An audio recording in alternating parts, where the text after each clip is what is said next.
Our Lady appeared to me, accompanied by two angels.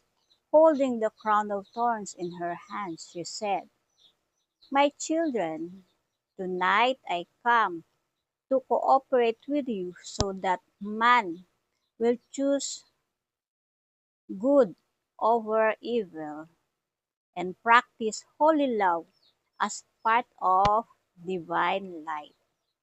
My children, I cannot restrain the hands of the Holy Trinity from striking the world. Men are crucifying my Son again and again. Look at this crown of thorns, which represents the mystical wounds of the heart of my Son. These wounds are hidden, and man neglect them. My children, say this prayer always. O most precious blood of Jesus Christ, heal the wounds in the most sacred heart of Jesus Christ. Each time you say this prayer, many wounds are healed in the heart of my Son. But men still commit sins that wound the Sacred Heart. Pray for them always, saying, Precious blood of Jesus Christ, save us and the whole world. Many souls shall be converted.